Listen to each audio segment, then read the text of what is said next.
Hello. Hello. How are you this evening? I'm doing pretty well. How are you? I'm good. I saw we had a little bit of follow-up that you dropped in place. Yes, and it's going to do it pretty quick. One was updating the language of my headphones. It was really easy. I downloaded an app that Sony puts out, changed it. It has to download the language that you want, push it to the headphones, piece of cake. Does it over Bluetooth. Nice and easy. Yeah, it was, and it turned out that it was in Chinese, and there's a few other languages that can be chosen. The other bit of follow-up I had was about the Republic of Texas. I couldn't remember how long Texas was a sovereign nation. It was about 10 years, from 1836 to 1846, and then it about 20 years after, 14 years after that, it seceded from the United States into the Confederacy, and then came back. So that is all about that. All right. And then I confirmed that the button that we were talking about was the Apple TV button, or the Apple TV app button. Is also can function as a home button. The default setting is to use the Apple TV app, and you can switch it to be the home button. So, I guess like the iPhone and the iPad have a home screen. You have a home screen for Apple TV as well. Yeah, that lines up with what I was saying, that I thought there was a setting change. It does. The only thing that's I guess I could point out that might be a nuance that would go unnoticed to you since you have changed it. When you have it set as the Apple TV app, when you push it, it toggles between the home screen and the Apple TV app. If you have it set to be the home screen, it will always take you to home screen and only take you to the home screen. So even if you're on the home screen, it'll just kind of bounce and be like, hey, you're on the home screen. Yeah, that's in line with the behavior that I expect, though, or that I desire for my use case. So. Same. I switched mine to be the home button instead of the Apple TV app button. And has your experience been better since then? My experience is good. I just don't like the remote. Every time I use the remote, I'm thinking about this. There needs to be I don't mind the swipe pad, but there needs to be a dedicated enter button, and it shouldn't be associated with any other function such as swiping. Yeah, I'm really anxious for my new remotes to get here. Well, new remote and new Apple TV, just so I can play with the redesigned remote and see if it fixes that particular problem. I expect it will, and one of the things I love is a rechargeable remote. Roku doesn't do that, at least not in the two models that I have. And having a rechargeable remote is pretty awesome. I changed the sensitivity of the touchpad on the remote to see if it will help, but we'll see. So I dropped a quick little mini topic in here. Have you paid much attention to the latter portions of the Premier League matches this year? I have because of Arsenal. It's interesting what City pretty easily clinched the title this season, and there's because of the Super League and the uproar about the Super League, I've been paying a little more attention to the Premier League. I feel kind of like I was one of those shitty fans that my team's not winning, so I was paying less attention to them. But I watched the matches, so I just haven't watched them live. I've watched them in rerun or recorded. Yeah, makes sense. I certainly haven't watched as many live as I have the previous couple of seasons, but I've tried to still follow the matches live to know what the outcomes are. Yeah.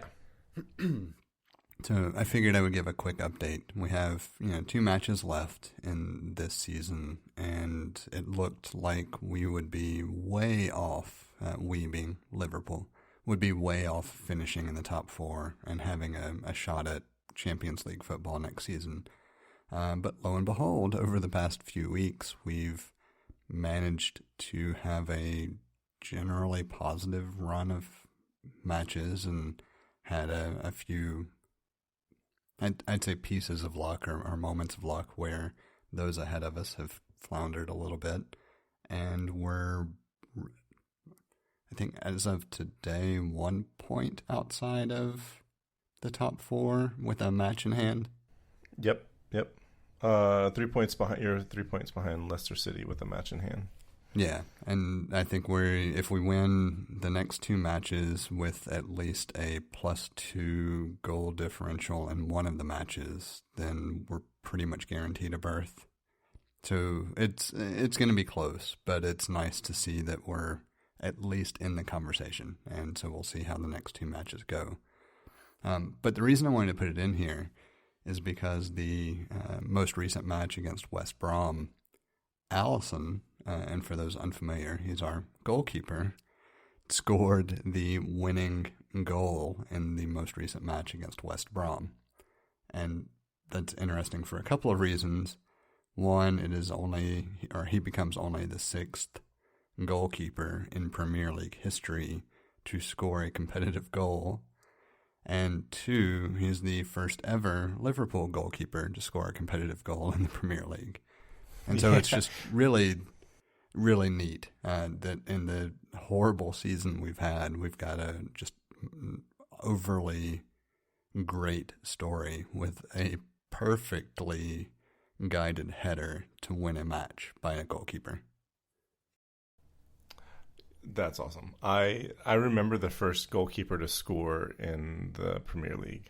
I remember watching. I wasn't watching the match. I remember watching the highlights. It was back when there was this great highlight show that I could watch. That was on. It was either Fox. I think it was Fox Soccer Channel, because they had rights to the Premier League.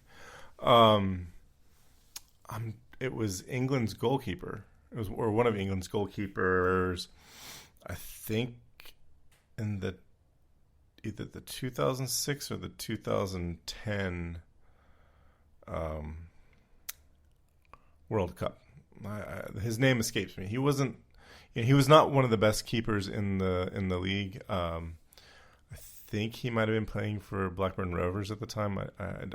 A team of that caliber, and I can't remember his name, but it must have been the 2010 World Cup, because I think the United States played England in that World Cup, and I believe Dempsey scored on him. My memory's a bit fuzzy on it, though, so probably not going to follow up on any of it. But a week from, 6 days from now, when the podcast comes out and I'm listening to it, I might feel compelled to. But I've actually been paying attention to the Premier League pretty heavily for the past week, because I saw this interesting statistic about Arsenal, and it is that 41. So we're sitting at number 10. We got 2 matches left. We're sitting at number 10 with 55 points, which is kind of abysmal. And I remember, so what was cool is we had, we got the double on Chelsea this season, which was that's cool. They're in 3rd with 1 match left. They're only, I guess I say only, they're 12 points ahead of us, but we got the double from them.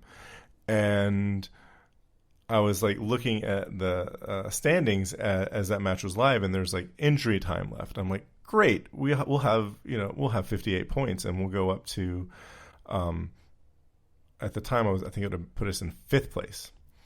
But other teams had games to play, and but I realized that what they were showing, what Google was showing for points was I guess by injury time, they're if the match stands as it is, it's going to be this many points. So it didn't go up to 50. It was still 55 points, and we were in 8th place. But as teams have played over the weekend, we're down to 10th place. So we're at the bottom of the top of the table. But yeah, that statistic that is shocking to me. 41 of our points came since Boxing Day. Oh, wow. That makes it a fairly impressive run. Yeah, I feel like I need to verify that because that seems like a lot of points, but maybe not because they do play a cluster of games right after the holidays. And it's like if that statistic is true, we're third behind City and United in points scored since Boxing Day, and we're fourth in the goals scored since Boxing Day, which is 38, and a joint fourth in conceding goals, which was 20. But like 41 points in the second half of the season, pretty impressive. Yeah, definitely. It was interesting to think about if we finish in the top 4, given that we had 10 senior players out, even as of this past match day. The squad that has been fielded repeatedly has been primarily consisting of second string players or those who have recently been acquired that haven't even settled into the club because of injuries in key areas, most notably center back, because we have no senior center back available. Midfield has been questionable. And then even up front, Diogo Jota being one of the more recent signings, but one that fit very well and was off to a great start, has been sidelined with injury a couple of times already as well.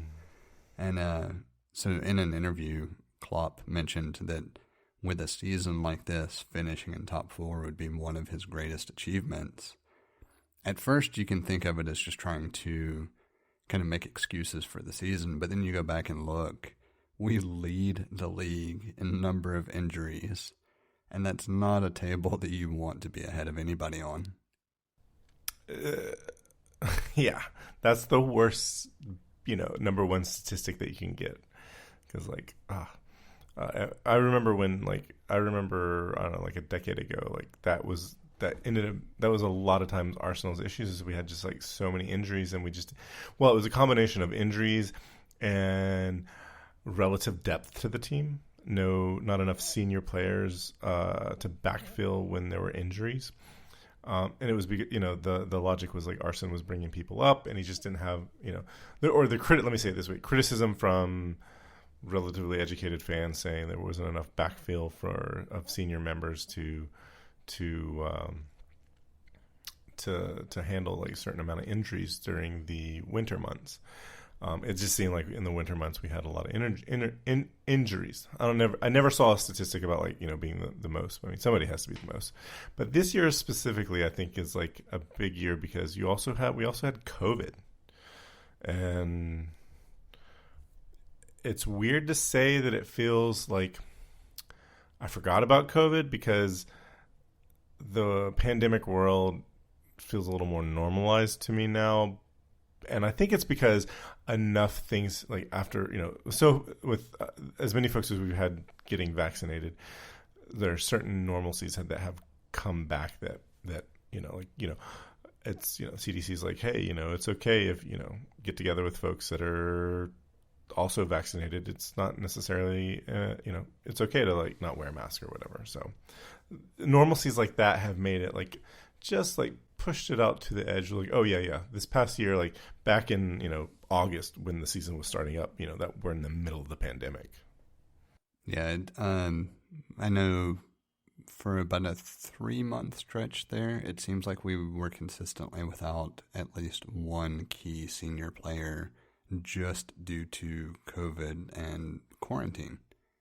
And if they tested positive, they would be secluded and quarantined for a 2-week period. And so, symptomatic or not, it didn't matter. They were unavailable. Yeah, because you can't take that kind of risk of getting your other players sick and your staff sick and so forth. It has, you touched on it. So as we record, the most recent CDC guidance has basically completely loosened, I would say, the restrictions for those who are fully vaccinated to resume normal activities. That's a tricky thing to say, though.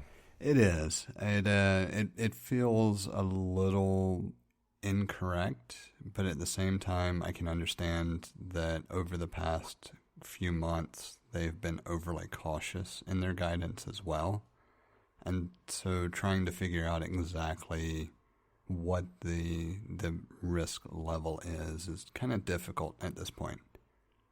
I was even thinking along the lines of going to a space where there could be non-vaccinated folks. Like, I went to REI this weekend just to pick up a thing, and they're like, yeah, mask, forgot a mask. And I was like, do you have a mask we can use? Yeah, but masks aren't required here anymore. I was like, oh.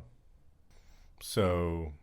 yeah, it feels weird. It almost feels like masks are, at this point, more of a political statement of totally. refute the Trump era, this is just a flu kind of thing, or not. And I don't know. There's a lot to unpack there. It is definitely not on the list of potential topics for the evening, though. So that may be something we revisit. Speaking of, I put 2 potential topics in the show. I wasn't entirely sure what we might want to focus on, or if we wanted to go with the wild card, random discussion point that we figured out as we started to record. Do you have any thoughts on that? Ooh. Option number 2 I'd like to save because I feel like there's I have some things in my mind. I actually was watching a video today of a guy scouting out springs, and so it might be option number 2 might be something like I want to wait just a little more time so that I can gather some more information with that on mine. Works for me. So part of what prompted option 2 was also a photo that I saw that the water was much clearer than I would have expected to see, and so I'm curious where it was, and it'll give me a chance to go back and pull that photo. Obviously, this being one that you posted, but to pull the photo and send it to you so that there's a context around it. Okay. So that means that we get to talk about the why. YMCA. Oh no, you got to cut that out. Sorry. Yeah, different why.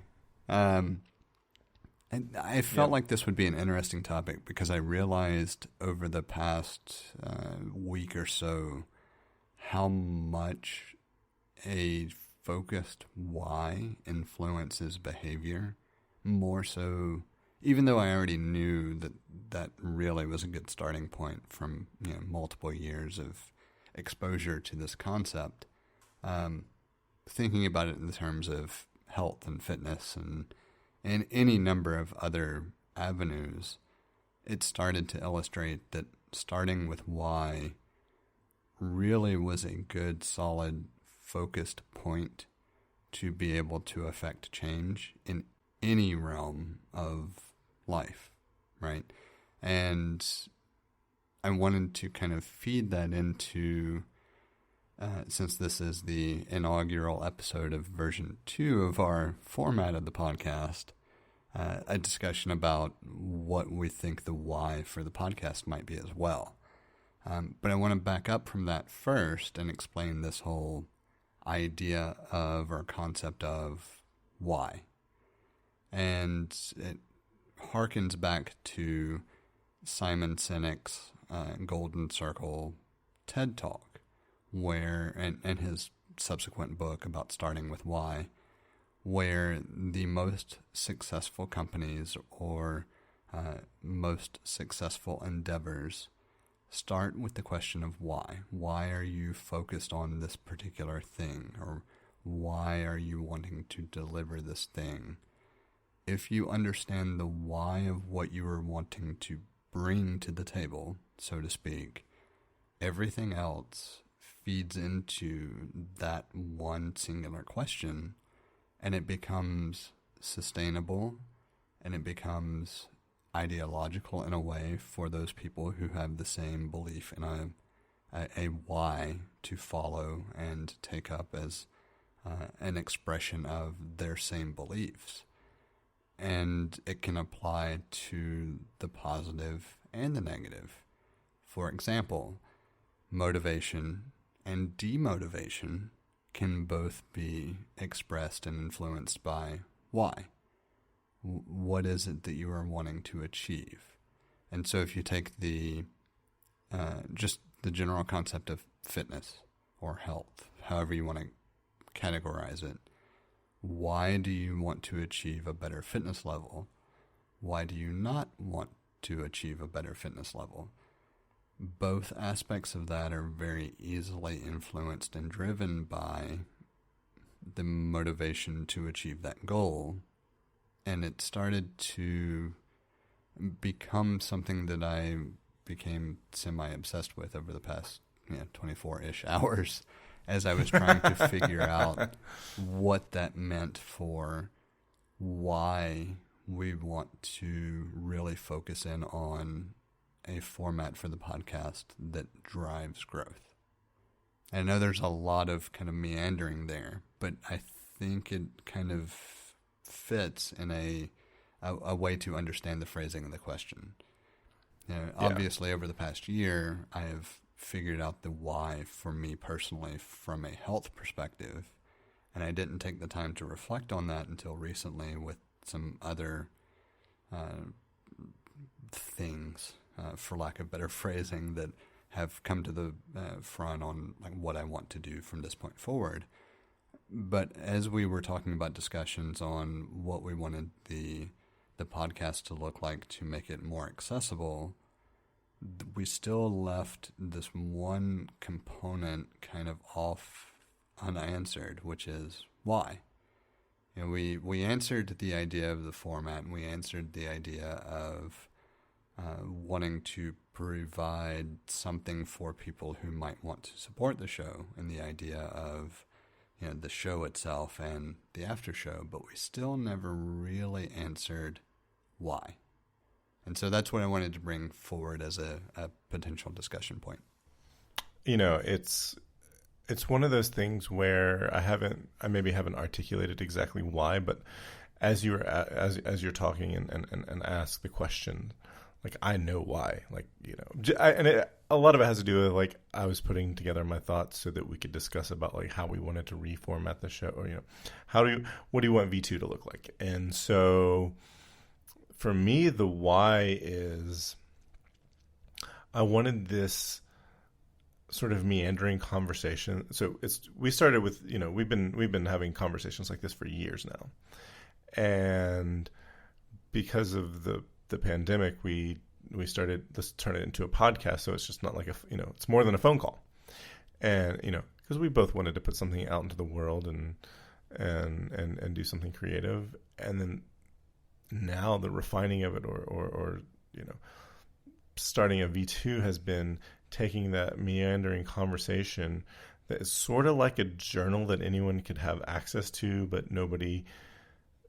I've not felt like, oh, you should listen to this because it's really good. You're really going to get something out of this. And, the aforementioned reasons have been, it's hard to say that when it's a 2-hour podcast and most people aren't willing to listen to a 2-hour podcast.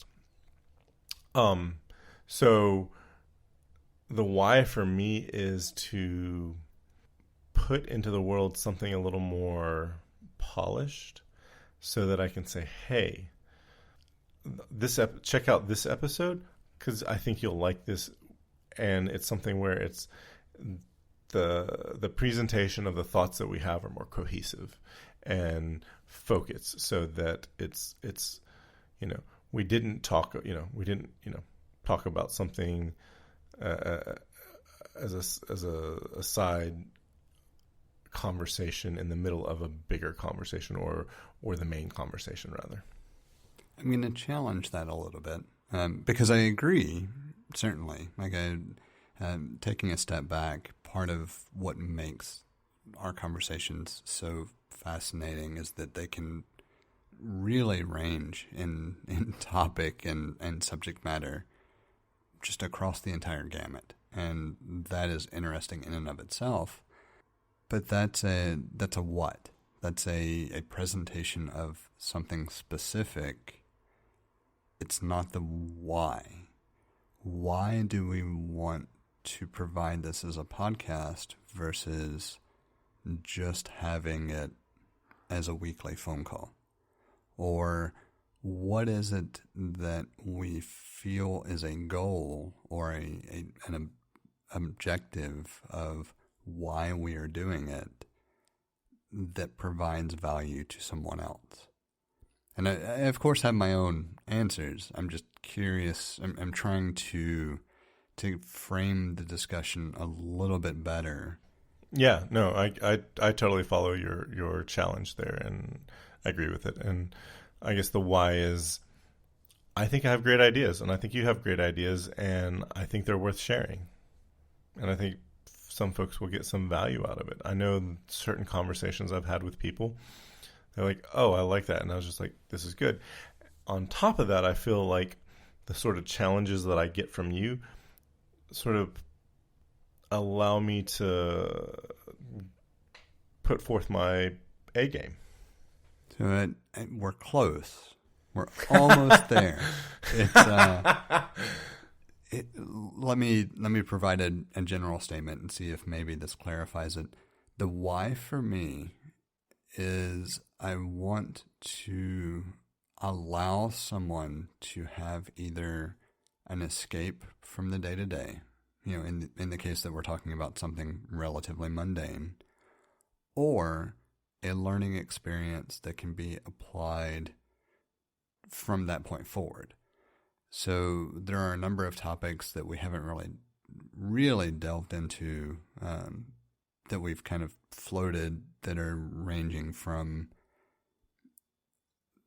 I would say, general self-improvement to maybe career improvement. Like there are plenty of things that we've kind of hinted at potentially exploring that we haven't, that could be somewhat practical. But as a whole, the idea is more a matter of either A, escape the mundane for a moment and just have some fun from a conversational perspective, or B, provide a actionable or theoretical, one or the other, maybe a better way to phrase it, provide a thought-provoking conversation that may lead to personal change. And so the why for me becomes more wrapped in this idea of conveying ideas or conveying thoughts that influence personal development in a positive manner. And that sounds profound, but it's really not. It's really extremely simple. It goes back to the idea of, if I encounter you on the street and we have a random conversation, I hope that you take something positive from that conversation, and that's it. It's more difficult to encapsulate that as an idea in a podcast because everything is pre-recorded and prepared. Mm-hmm. But it's the same general why. For the betterment of anyone who might be listening to it. Right. Whether that be, I got a break from the world, or I learned something new that I can apply in my life, or I never thought about this thing in that way, or a little bit of all of those things. Right. And maybe even something that we haven't thought of. And in fairness, maybe it's completely accidental as well. Yeah. It's not like every conversation sets out to be life-changing in any way, particularly. I don't think any conversation is meant to be life-changing, but if you get the right person at the right time hearing the right thing, maybe it could be. Right. It's not unheard of. Yeah, the entire idea is more, let's inject some level of fun and some level of enjoyable conversation into the world in hopes that it spawns something good. Yes. And that becomes the overall general why of what this podcast is actually designed to produce. Yeah. I guess I was giving you a lot of what statements that was sort of leading up to that. It was. But in fairness, most people don't really think about the distinction between what and why. No, I certainly wasn't. I thought I was giving you why, but when it's pointed out, it's like, oh yeah, okay. Yeah, I'm going to blame that on the whole behavioral side of things that I know more about than I should. It reminds me of certain things in Apple training. I was like, this is awkward and feels weird, and I don't want to say it like that, but that's something else. Well, it's you have to train yourself to like sort of decipher between like, or like I felt like I was giving why statements, and it was like no, and then you say no, that's a what, and I was like, oh yeah, it is a what, and so if you're untrained, it's an untrained rookie mistake. Well, it's the kind of thing that you find yourself falling into all the time, right? Like especially in parenting. If you think about, a response to a situation, it's always not always, an initial response to something is more immediately a what or a how. It's procedural. It's not taking a moment to take a step back and explain in the grand scheme of things why this is something that you should or shouldn't kind of pursue, right? Especially when you have a kid that asks a few thousand questions a minute, it seems like. And so being able to pause and think about what type of question is this? Is this a how do I get to something, or is this a what do I do? That is a skill that most people just don't think about, and therefore, as a result, don't find the distinction between. But it's interesting to think about how each of those questions intertwine in a way that mask what type of question it is if you're not really taking a moment to step back and think about what am I actually trying to answer here. Yeah. And, since it was your topic, you had more time to think about it. Oh, of course. I also think about that kind of thing far more often than I should. The thing that I think about far more often than I should is the amount of extra spaces that are being sent out into the world that aren't necessary, because you tap double space to end a sentence and get a period, and so there's an extra space there for you to start the new sentence. Most people don't go back and delete that space before they send the message. There's a lot of extra spaces out in the world. And let's not even go into those people who do the double space intentionally at the end of a sentence. I don't know anyone who does that. I'm not sure if I do anymore or not. I used to see it all the time. I haven't paid a whole lot of attention lately to know for sure. I used to do it all the time, and I've actually there in the Facebook memories that say, here's this thing from 13 years ago. I've gone back and edited those to take out the double spaces. It's a holdover from when we were asked to type things. And there's I went through college when I did all of my college papers in a computer word processor, but I was still asked to use a font that looked like a typewriter and double space, as well as put double space, lines, as well as put two spaces between sentences. Yeah, I never did the double space thing. Even when I was asked to, what I did was just increase the font justification or nice spacing and make everything a little bit different. I was definitely one of those who played with margins and everything else to make things fit the requirements without being overt in what I was doing. Nobody's going to know. Anyway. So that actually pretty much wraps up the topic that I posted, which means that if we're really trying to be focused in on the new format, wrapping the show early. Yeah. So I guess, looking at the amount of time that has elapsed, there's a few things that were afforded, and that is We could have a short after show. We could have a short after show that doesn't make the final cut. We could record another topic for another week. Well, I don't know. We could do whatever we want.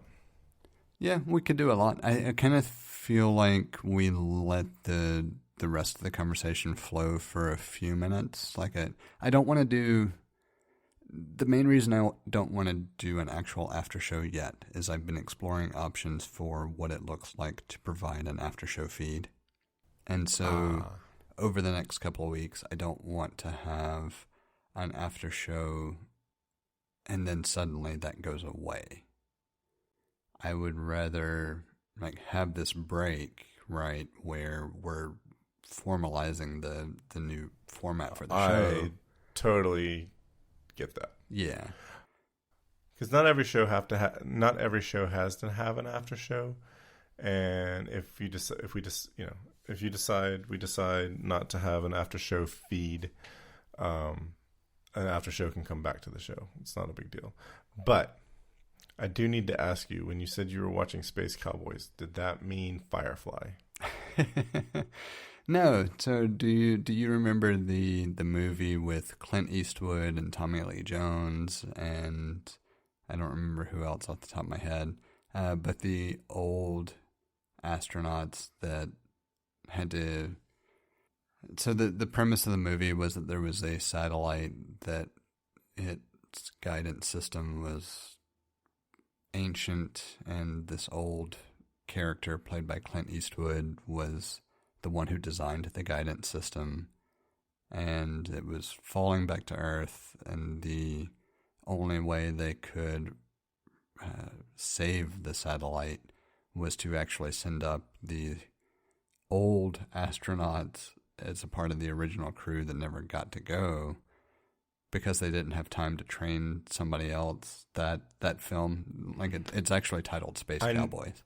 I now know what it is. Is it from the 90s? I think so. I can tell you for sure in just a second. I'm pretty confident I know what it is, but I've never seen it. It was released in 2000. Okay, it might as well be in the 90s, maybe. Yeah, it's close right there. enough. It's technically 21st century, but and it was Clint Eastwood, Tommy Lee Jones, Donald Sutherland, and James Garner that played the four astronauts. Oh yeah, okay. Yeah. That's a good crew. That's a good cast. And a good crew. And yeah. Subsequently. I don't think I've ever seen a Clint Eastwood movie. I have a handful of them, so you have no excuse not to be able to see them for sure. That's fair. I was going to say, we are like in territory where this is not going into the final release, right? Of course it will be. I'm going to let all of this go in. There's no reason not to.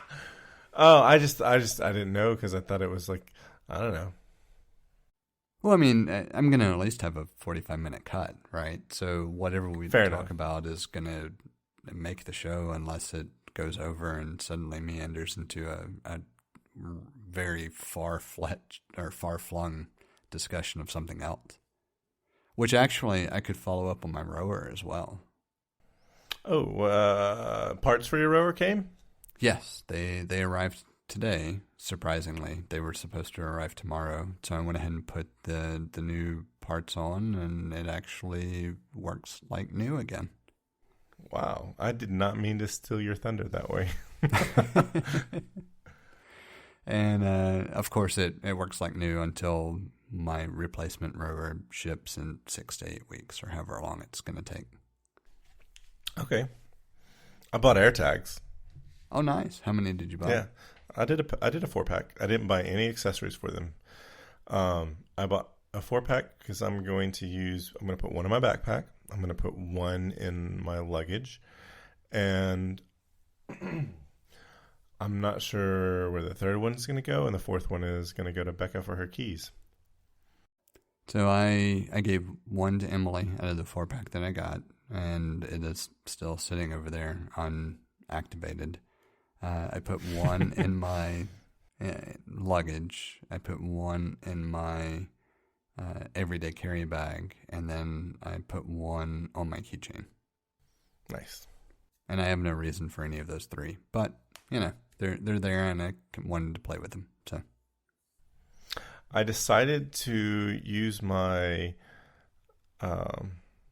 travel duffel for my gym bag and climbing bag for the time being. One of the reasons I went to REI was to look at climbing specific like a bag specific for climbing gear, and I was thinking like they used to have the REI in Birmingham used to have a lot of bags, and when I went there, I mean it's been over a year since I've been there, and like their bag section got way small, like way small.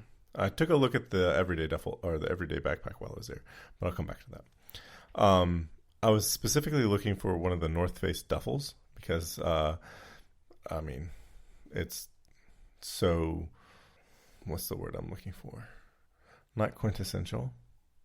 Standard? Not standard, not basic. I don't know. Anyway, I was like, not even... What? It's like the opposite of ironic. It's so expected. I don't know. I don't know what the word I'm looking for is. There is a specific word, and I'll think of it later, and maybe it'll be in follow up. No. They didn't have any. Like they don't. I remember like the pre-pandemic. I went there, and they had every size and multiple colors of some sizes, and they didn't have any in the store, and I was just like, oh, that's weird. But I just, I decided, well, because like, I think the smallest one they have is like 50 liters. The size small is 50 liters, and the travel duffel is 35. And I was like, you know what? To keep chalk out of like the actual travel duffel, I'll put a bag within a bag. I am not above that. So the climbing bag that I have now is going to go into the travel duffel, and it's going to keep chalk, and then everything else is going to be away from the chalk outside the bag, inside the bag. So I took the opposite approach, but go ahead. I was just going to say, it'll allow me to use the travel duffel more, and it's a cool bag, and it opens up really nice and wide. That was one of the things that's really great about that bag. And if if I damage it or mess it up, I'll get another one. I mean that sounds... Actually, I'll do a warranty something or another, but I'm not expecting to damage the bag. It'll be fine. Yeah, I ended up just using my everyday backpack for my climbing bag, because I could pull out all the dividers and just have this one voluminous pack. And I found so far I have found it to work well.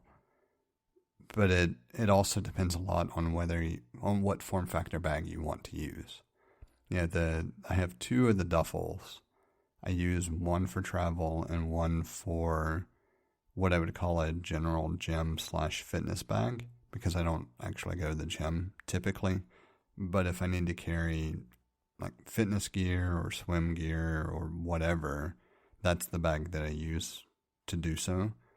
And then the other one I use specifically for travel. And I could get away with just one, but then it wouldn't be me. So there's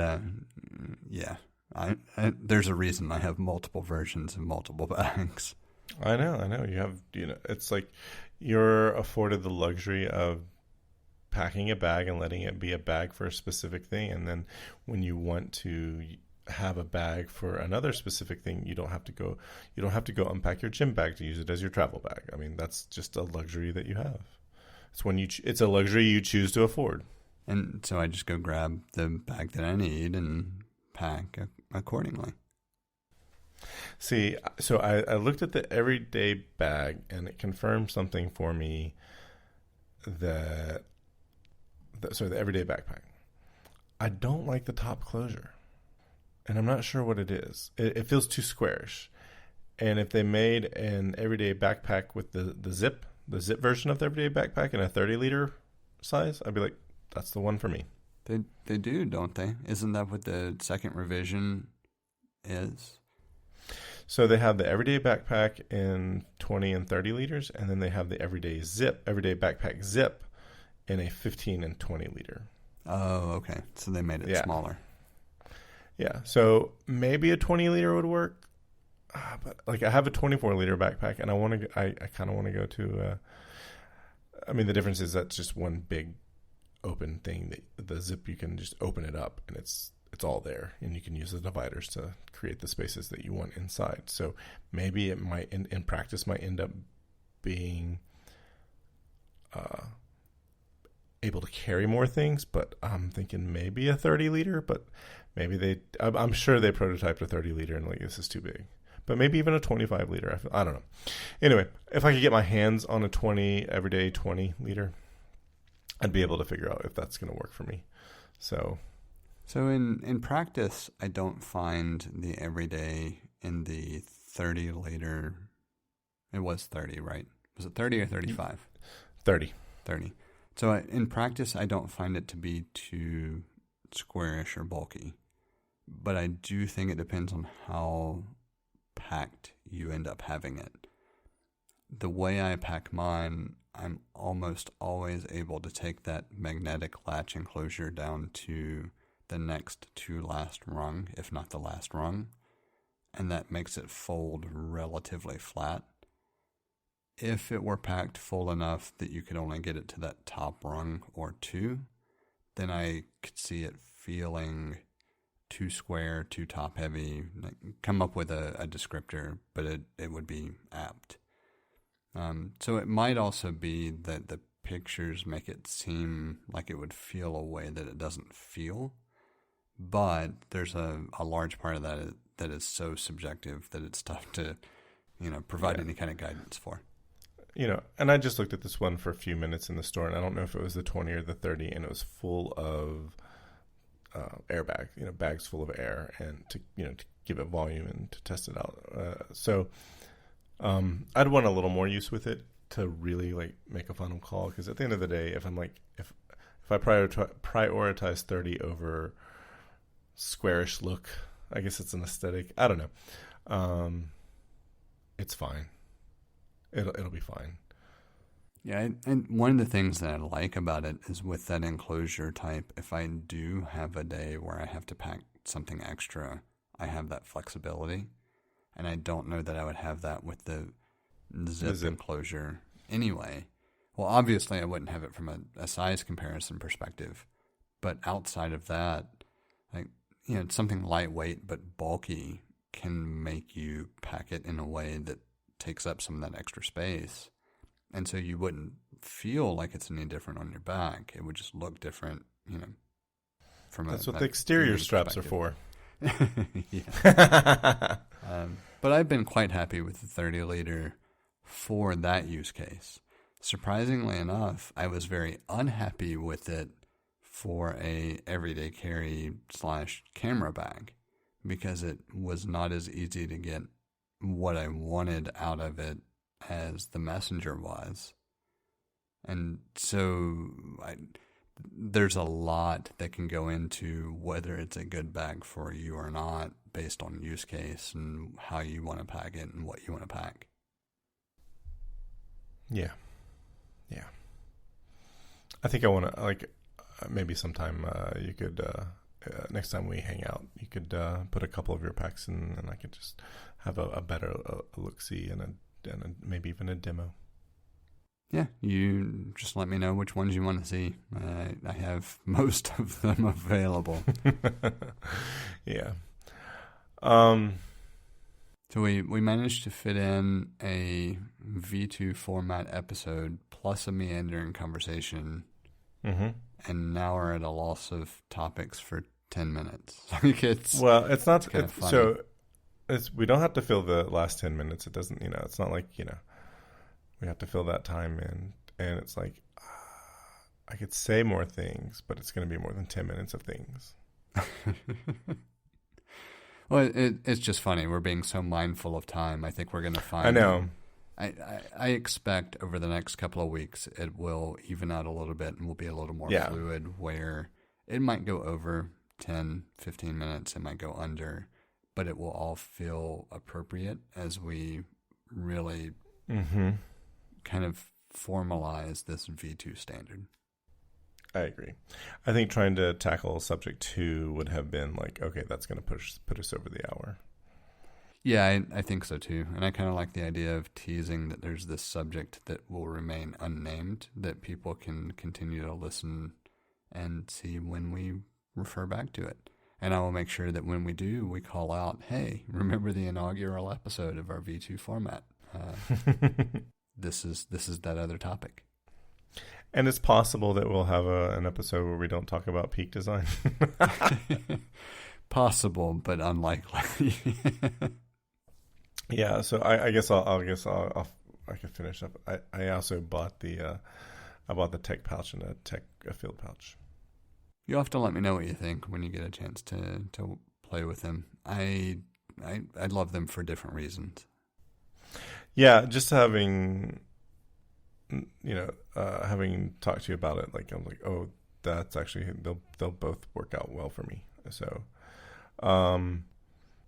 hopefully they'll ship soon. I ended up pulling the trigger on the tech pouch because it was in low stock. So, and I knew I was going to get it, so might as well. I'll go ahead and start using it instead of thinking about using it.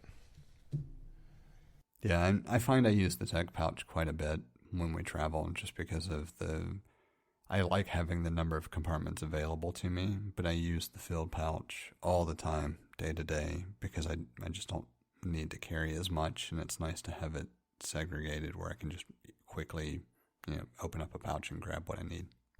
Mm-hmm. Well, I think that calls it a show. Yeah, I think so. Going to go in the books as the fastest show that we've had so far, and we'll see if we can continue it being in that sub-hour mark. Mm-hmm. That sounds good. I do have a couple of pending registrations in places to figure out feeds for the after show. I hope to have news on that next week, but it might be 2 weeks out. So continue to stay tuned, and at some point I will send you some information offline, just so you're aware of kind of where I settle on what makes the most sense. What I'm looking for is something that's easy to maintain, doesn't cost a monthly subscription, hopefully, and still allows some level of importing the feed into an independent player, even if you have to pay to access like a URL up front. So it's not necessarily something that where you would prevent people from being able to share that URL, but at least it is a unique URL based on a membership level. Does that make sense? Mm-hmm. So I'm weighing a lot of those options so far. Is it Patreon, I think, is the pronunciation. That seems to be the best place for what I'm looking for. And I'm hoping to be able to have some answers specifically surrounding that by the next time we record, but it might be a couple of weeks out. Gotcha. Yeah, Patreon is used quite a bit by YouTube folks, and a lot of times you'll see